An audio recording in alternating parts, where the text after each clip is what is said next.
Hermano, hoy día vamos a ver un salmo muy conocido, que generalmente lo citamos mucho, y vale la pena de repente reflexionar acerca de los principios que tiene este salmo. Yo le puse por nombre la importancia de considerar a Dios. Dios es importante y nosotros tenemos que darle a Él la importancia necesaria, ¿cierto? Hoy día nosotros vivimos en yo diría, una sociedad donde demanda muchas decisiones de nosotros, a veces decisiones irrelevantes, sencillas, pero a veces tenemos que enfrentar decisiones que son trascendentes, decisiones que marcarán nuestro destino, nuestra vida, afectarán nuestra familia, a veces inversiones y cosas así. Entonces, el tema es que debemos considerar a Dios. Considerar significa tomar en cuenta, ¿cierto? A veces uno se siente, no sé si a usted le ha pasado, por ejemplo, el padre dice, sabe que mi hijo tomó esta decisión y no me tomó en cuenta. Y ahora lo veo que anda sufriendo. Si me hubiera tomado en cuenta, si me hubiera considerado, ¿cierto? Dice, tal vez no estaría pasando por lo que está pasando. Es decir, esto tiene que ver con valorar, con apreciar, darle el valor debido a esa persona. Y Dios para nosotros debe ser considerado. Y Dios espera que nosotros lo consideremos, ¿cierto? Entonces, de eso se trata este salmo, porque por lo general, los seres humanos, nosotros tenemos la tendencia a ser autosuficientes, ¿cierto? La autosuficiencia. Tenemos a no considerar los conceptos, las recomendaciones, ni la sabiduría de otros. Yo lo sé, yo lo puedo, yo quiero, yo voy a intentarlo, yo lo haré por mí mismo, etc. Confía en su experiencia, en sus habilidades, en su conocimiento, en su percepción de cómo lo ve, en sus recursos, en su inteligencia y también en su estilo personal, ¿cierto? Cada uno le quiere dar un sello personal a lo que hace, a la decisión que toma para manejar los asuntos o las cosas. Esto, si nosotros lo pensamos, lleva también una fuerte carga de lo que se llama orgullo personal. Ese orgullo personal porque la persona se propone demostrarse a sí mismo que puede hacer las cosas solo. ¡Wow! ¿Cierto? Esa autosuficiencia, ese orgullo de que puede hacer las cosas solo. Quiere también demostrarle a los demás que es capaz de hacerlo. De alguna manera quiere demostrar eso. Y también quiere callar las voces de las críticas y recibir admiración, alabanza. Todo esto es parte de nuestra naturaleza caída, ¿cierto? Pero, aquí viene lo importante, pero nosotros dentro de toda esa autosuficiencia, ese orgullo personal, tenemos que reconocer de que por sobre nosotros está Dios, ¿cierto? Y Dios, nuestro Padre Celestial, no quiere vernos frustrados. Dios no quiere nuestro fracaso. Hermanos, Él como Padre quiere su éxito, así como su papá quería que a usted le fuera bien en la vida, así también Dios quiere como Padre que nos vaya bien. No quiere vernos sufrir. Dios no quiere vernos sufrir. No quiere vernos avergonzados, fracasados. Por el contrario, Dios quiere siempre nuestra felicidad. Dios quiere nuestro bienestar. Dios quiere nuestra prosperidad. En 3 de Juan, versículo 2 dice, amado, deseo que seas prosperado en todas las cosas, así como prospera tu alma, ¿cierto? Que tengas salud. Qué importante eso. Este versículo como que revela el corazón de Dios con respecto a nosotros como sus hijos o sus criaturas. Amado, yo deseo que seas prosperado en todas las cosas y que tengas salud así como prospera tu alma. Wow. Ese es el deseo de Dios. También Dios desea nuestro éxito. Y aquí, hermanos, es como lo que nos va a compartir este salmo. Dios desea nuestro éxito en nuestro hogar. Dios desea nuestra seguridad en el lugar donde vivimos. Dios desea nuestro bienestar en el ámbito laboral y profesional o de negocios. Y también Dios quiere nuestra plena satisfacción en la crianza de nuestros hijos. Y esos son los grandes temas que tiene este salmo, aunque breve, tiene solo 5 versículos. Se le atribuye la autoría a este salmo a Salomón, o dedicado a Salomón. Y en realidad es un salmo muy recurrido, como decía, pero que tiene también mucha sabiduría. Entonces, primero vamos a ver en estas consideraciones, considerar a Dios al edificar una casa. Considerar a Dios al edificar una casa.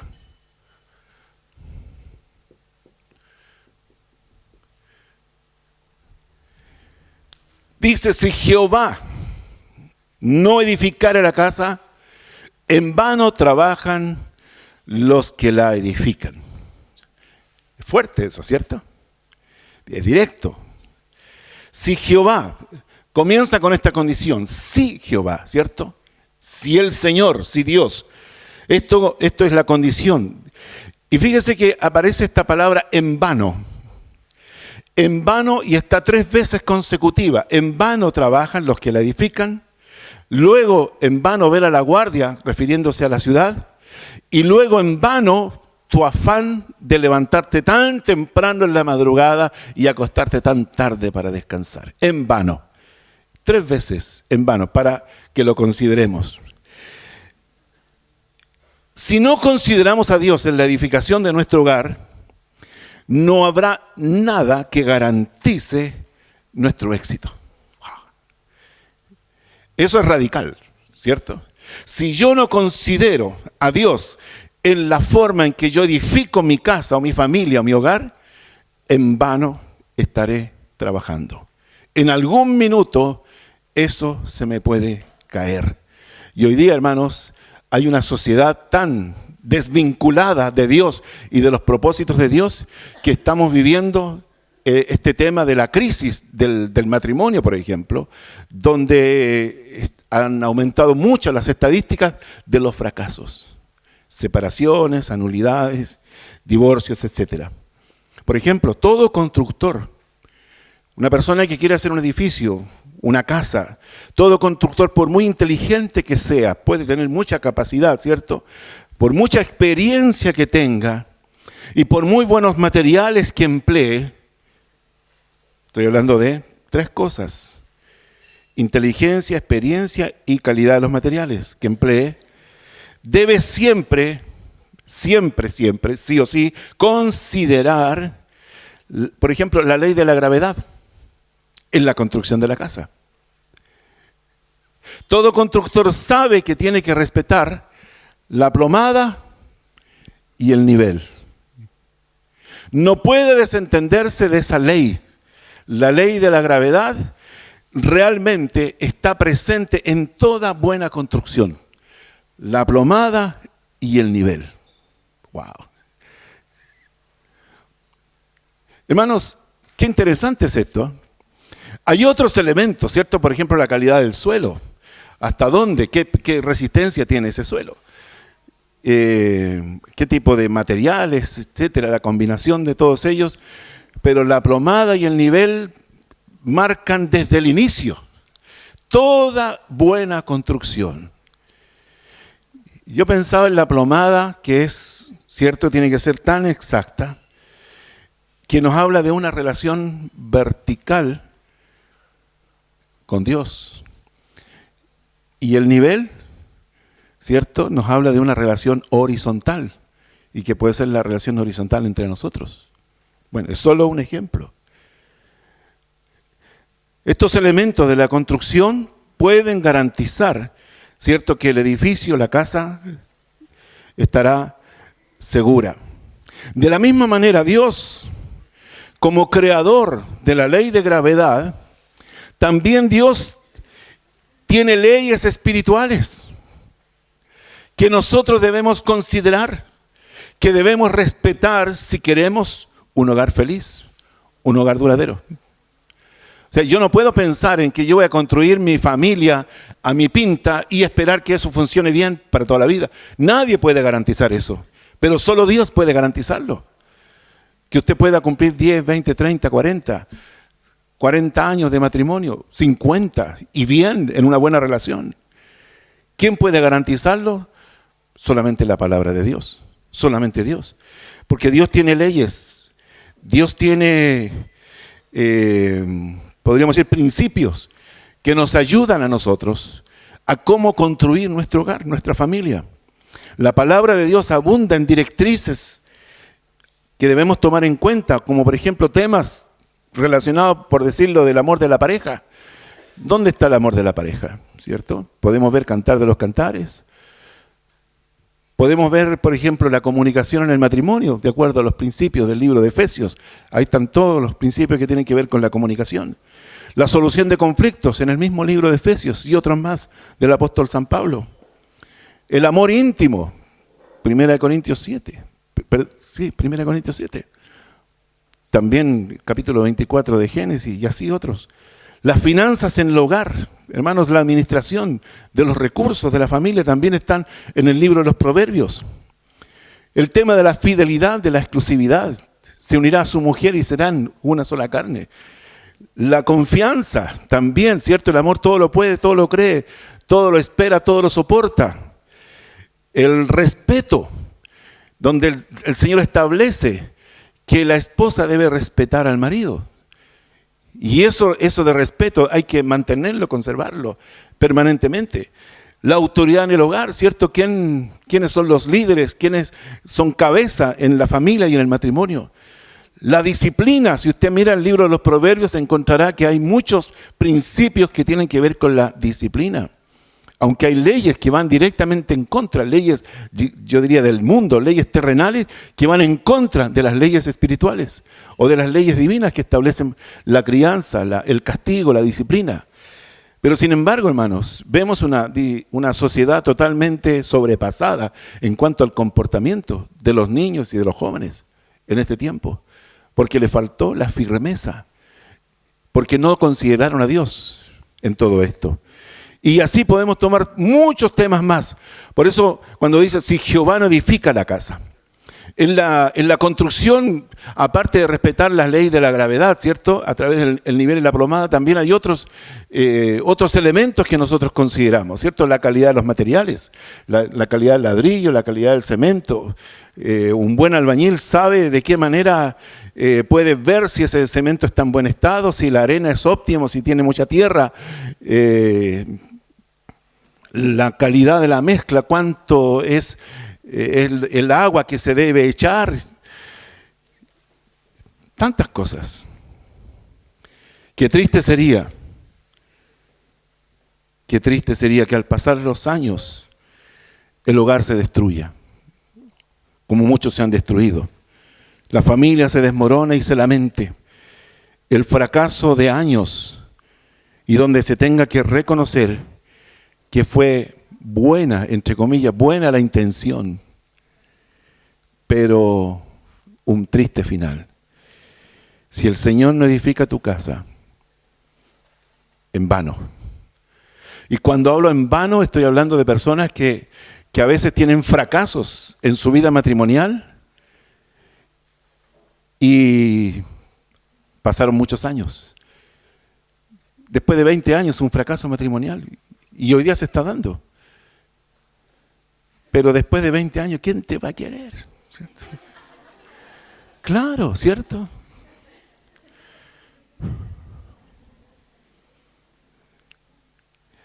Por eso, Dios es sabio. Si Dios no está presente en tu forma de darle una estructura sólida a tu hogar y tu familia, en vano trabajarás. Si Dios no está como el albañil. El segundo principio es considerar a Dios en la protección a la familia. Considerar a Dios en la protección a la familia.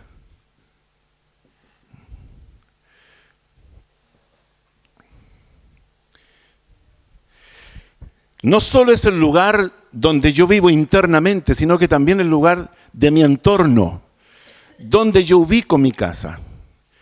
Por ejemplo, hay lugares, hay barrios que han aumentado mucho el valor, plusvalía, por el entorno. Me comentaba un hermano el otro día que fue a mi casa a hacer un trabajo y él me decía, mi casa ahora se sobrevaloró. Valía una vivienda básica, por decirlo, 10, 15 millones de pesos, ahora vale 80 millones. ¿Por qué? Porque está a pasos del hospital y a pasos del metro. Y a pasos del centro comercial, etcétera. Qué importante es que a veces las personas cuando quieren adquirir una vivienda se fijan en el entorno.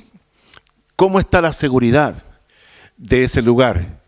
¿Hay mucha delincuencia? ¿No hay mucha delincuencia? ¿Es un barrio tranquilo? ¿Hay mucha fiesta? ¿Qué pasa en el invierno? ¿Se inunda? ¿Se anegan las calles? Etcétera. Cosas como esa son consideradas como importantes al momento de ir e instalarse, porque yo estoy llevando a mi familia a ese lugar. Entonces, la palabra del Señor también nos enseña que debemos considerar a Dios en la protección a nuestra familia. Que dice el texto, si Jehová no guardare la ciudad, en vano verá la guardia. Si Jehová no guarda la ciudad, en vano. En el Salmo 121:3 nosotros leíamos que Jehová es nuestro guardador. Él no se dormirá, dice, ni se adormecerá el que guarda a Israel. Qué importante es reconocer que nuestra protección la otorga Dios. El Salmo 34:7 dice, el ángel de Jehová acampa alrededor de los que le temen y los defiende. Qué importante. Hoy día vemos que hay policías, que hay vigilantes, que hay guardias. En barrios, por ejemplo, tuve la oportunidad de estar en Lima varias veces y allá existe el serenazgo. El serenazgo. Yo no sabía lo que era el serenazgo, pero un día en la noche estaba durmiendo y de repente escuché a una persona correr tocando un pito. Y le pregunté a la señora, la hermana dueña de casa, y me dijo, es el serenazgo. Cuando él observa que hay algo extraño, él toca el pito y con eso provoca una alerta en las personas, en la policía, para atender esa situación. La seguridad nuestra, hermanos, no aumentará creando más cárceles, que a veces pensamos, creando más leyes, aumentando las penas, según lo que dice la palabra de Dios, o reclutando más policías, o contratando empresas de seguridad como existen. ADT, hay otra que se llama Tepillé, otra TV o por ahí, ¿cierto? Empresa de seguridad con instalaciones de sensores de luz, sensores de movimiento, alarmas, botones de pánico, ¿cierto? Cosas como esa. Detenciones ciudadanas. Iba a poner linchamiento, pero no lo voy a poner. Poniendo cercos electrificados a veces en nuestros hogares. O tener perros. Perros que están durante todo el día encerrados y después liberados durante la noche. Poniendo dobles chapas en las puertas. Protecciones de fierro en nuestras ventanas. Que eso es lo que se está dando, ¿cierto? Pero no hemos considerado la protección de Dios. Podemos tener todo esto, pero debemos considerar a Dios. Yo no confío en la chapa, no confío en los perros, no confío en las alarmas, debo confiar en Dios. Cuando ponemos nuestra confianza en todo eso, menos en Dios, estamos confiando en vano. Si Jehová no guardare la ciudad donde tu familia vive, en vano vela la guardia. Es decir, yo debo asumir un compromiso, no solamente de poner una seguridad mínima en mi hogar, sino que también orar para que Dios guarde mi casa, para que Dios guarde mi familia, para que el ángel de Jehová sea una realidad, acampando a mi alrededor, defendiéndome. Creo que eso es importante. ¿Vamos bien? El tercer principio es considerar a Dios en nuestro trabajo. Considerar a Dios en nuestro trabajo. Versículo 2. En nuestro trabajo, en nuestro negocio. Dice, por demás o en vano. Yo no sé por qué la versión Valera dice por demás, si en realidad es en vano.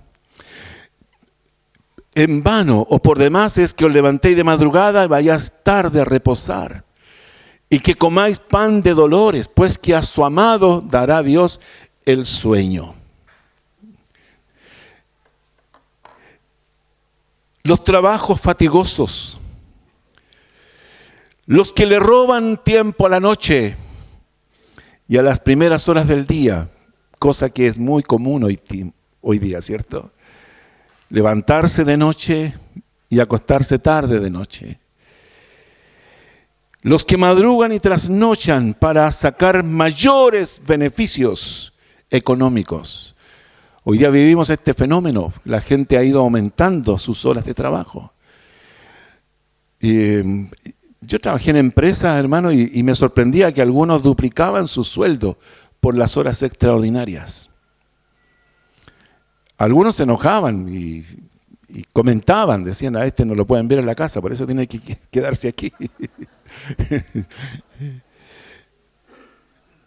Pero fíjese que la palabra del Señor nos enseña. Dice que está de más levantarse tan temprano y descansar tan tarde. Hay unos que, la frase, los que viven para trabajar y no trabajan para vivir. Su vida consagrada al trabajo. Y no vivir y no trabajar para vivir.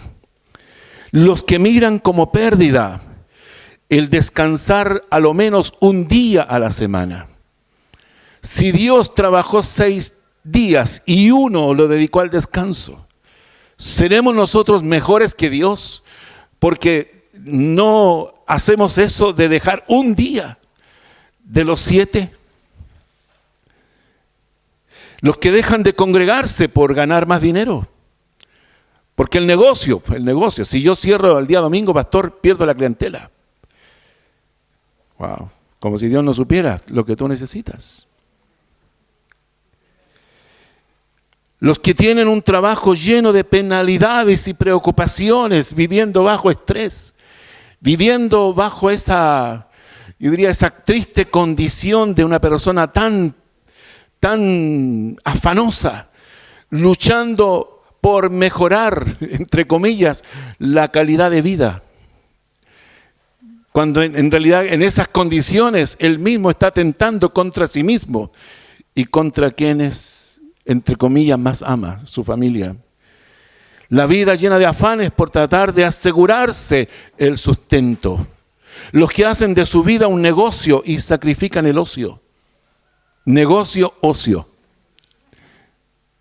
La vida es un negocio. No puede ser así. Tu negocio debe ayudarte a que tú tengas tu ocio.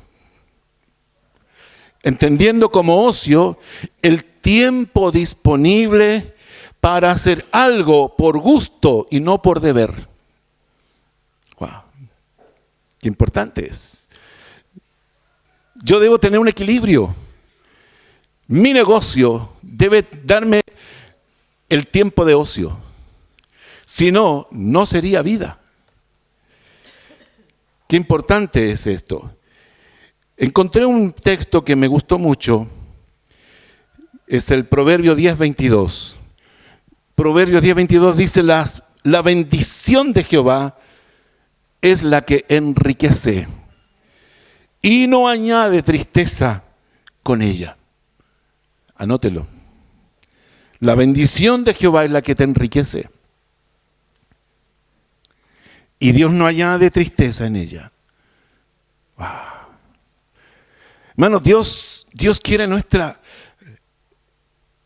realización personal, nuestra satisfacción plena en lo que nosotros hacemos en nuestra vida. Hay un pasaje en el libro de Mateo que habla del afán y la ansiedad, Mateo 6:25-33, donde dice: si tú te afanas por añadir a tu estatura, mira los lirios, mira las aves, ninguno de ellos se preocupa, porque tienen un Padre Celestial que vela por ellos. ¿Cuánto más por sus hijos? Por lo tanto dice: busca primero el reino de Dios y su justicia, y Dios te añadirá no solamente el reino a tu vida, sino que también todas las cosas. Mire, y encontré algo interesante en este versículo. Dice: pues que a su amado dará Dios el sueño. Los amados de Dios. En Juan 14:15 dice: si me amáis, guardad mis mandamientos. Los que le temen, los que le aman, los que guardan su palabra, los que observan sus consejos, los que respetan sus principios, los que no pasan por alto sus preceptos, los que ponen por obra sus leyes. Ellos, yo pensaba que ellos podrían dormir tranquilos. Sí. Porque aquí, leyéndolo así, veo que Dios es el que concede la bendición de dormir. En paz me acostaré y asimismo dormiré, porque solo tú, Jehová, me haces vivir confiado. Wow. Eso ya es una bendición. Los que creen que Dios es quien le sustenta, los que creen que Dios es quien determina su vida, su éxito, su prosperidad. Pero fíjese, hermano, que este versículo, busqué otras traducciones y dice, por ejemplo, la Biblia de las Américas dice: en vano te levantas tan temprano y te acuestas tan tarde, y con tanto sudor comes tu pan. Él lo da a sus amigos mientras duermen. Wow. Otra versión dice: y con tanto sudor comes tu pan. Él lo da a sus amigos mientras duermen. La Dios habla hoy, dice: de nada te sirve trabajar de sol a sol y comer un pan ganado con dolor, cuando Dios lo da a sus amigos mientras duermen. Es decir, mientras duermes, Dios te bendice. Mientras tú descansas, Dios te guarda, te provee. Mientras tú estás durmiendo, Dios sigue obrando a tu favor. Es decir, Dios te provee, Dios te prospera y Dios te bendice mientras tú duermes. El Señor te puede bendecir mientras tú duermes. Por lo tanto, no te afanes. No hagas de tu sustento una obsesión. ¿Lo había pensado? Que mientras usted se va a acostar, al día siguiente pueden haber buenas noticias. Al día siguiente usted puede encontrarse con sorpresas buenas de parte de Dios. Hermanos, Cuando usted le cree a Dios, Dios lo honra a usted. Porque los principios de Dios funcionan. Los principios de Dios funcionan siempre. Y eso es importante. Es decir, usted tiene que tomar una decisión y decir, Señor, desde hoy voy a poner por obra esta palabra. Y usted poco a poco va a ir dándose cuenta de que Dios va a comenzar a desencadenar sobre usted bendiciones. Hermanos, a veces nosotros queremos que Dios nos bendiga en nuestro trabajo. Queremos que Dios nos ayude en todo. Pero, sin embargo, no siempre ocurre. Hay personas que emprendieron negocios o que le pidieron un trabajo a Dios, hijos de Dios. Y poco a poco se fueron enredando tanto en su trabajo y en su negocio que, a pesar de habérselo pedido a Dios, olvidaron que su trabajo fue una respuesta de Dios. Olvidaron lo que le prometieron a Dios cuando no tenían nada. Olvidaron los principios de Dios en los asuntos laborales, legales, administrativos y contables. Y se dieron a la presión del medio, creyendo que el medio le iba a dar la prosperidad que ellos necesitaban, cuando Dios tenía todo un plan y un proyecto para sus vidas en su negocio de bendición. Olvidaron también y sacrificaron el congregarse y servir a Dios para arruinarse a posterior, espiritualmente y económicamente,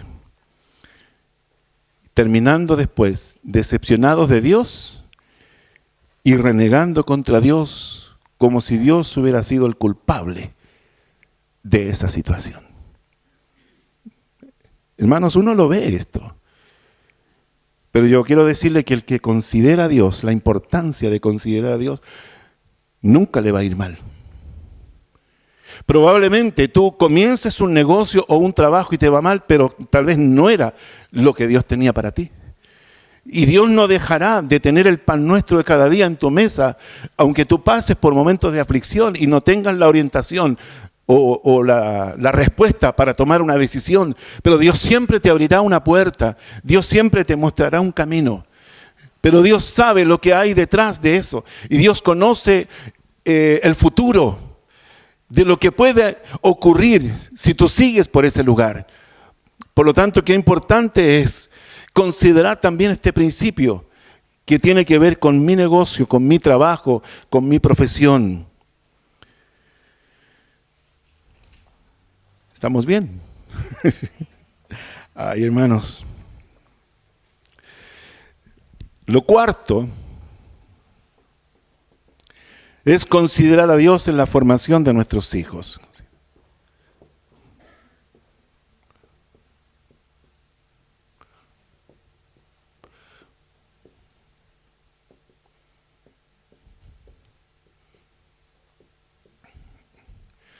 Aquí vamos con el versículos 3 al 5. Dice: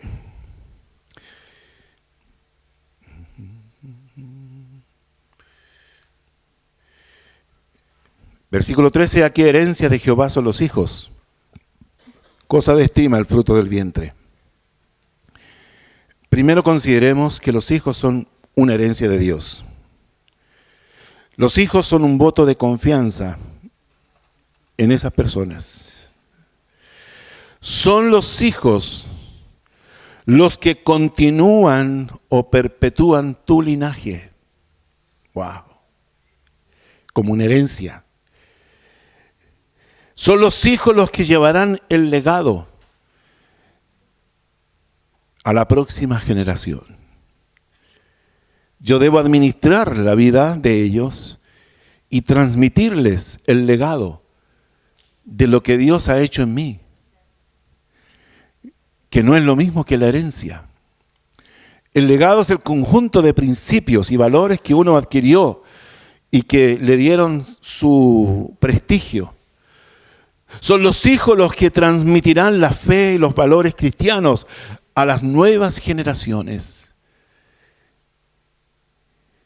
Cosa de estima el fruto del vientre, cosa de mucho valor.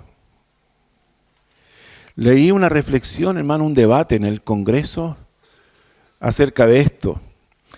Entre paréntesis, me sorprendió mucho esta semana, y lo comenté el día jueves, que hay dos leyes que están muy en boga en este momento, que era la ley Cholito, la defensa de los perritos, ¿cierto? Porque antes una persona podía maltratar a un perrito y no le pasaba nada.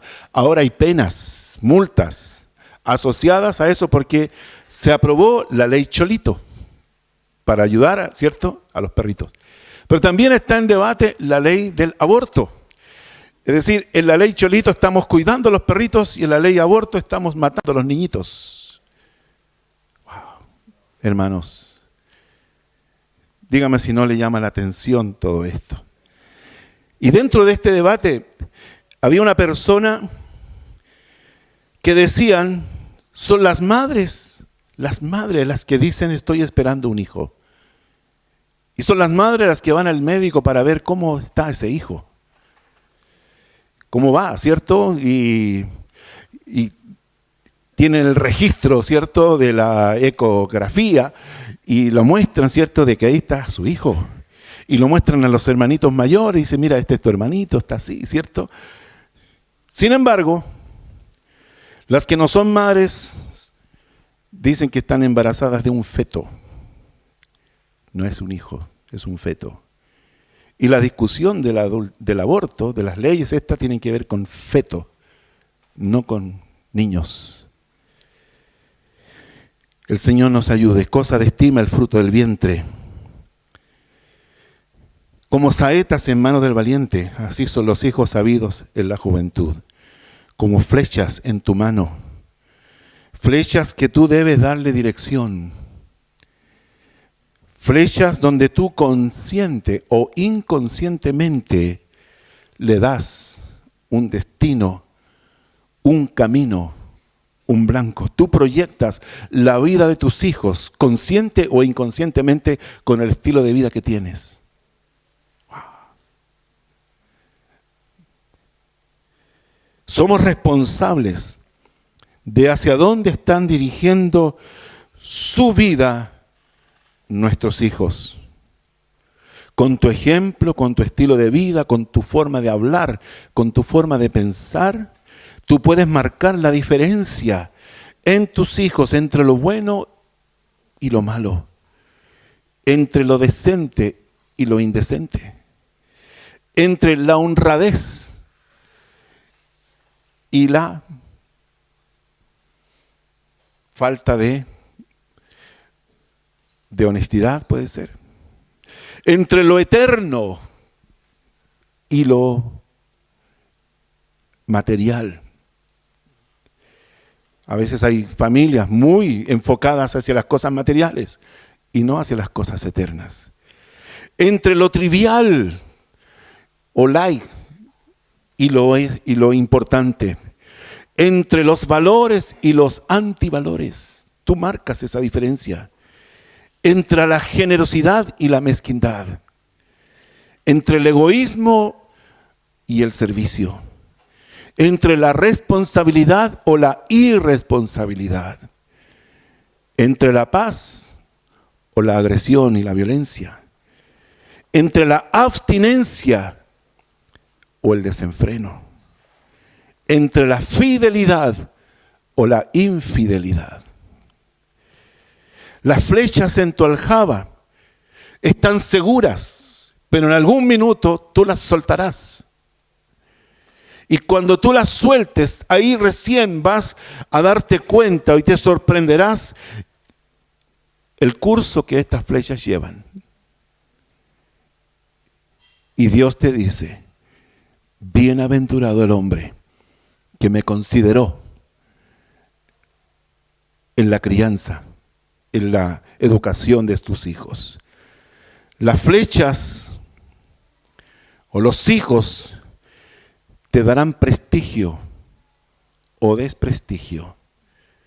No será avergonzado, dice el versículo 5, no será avergonzado.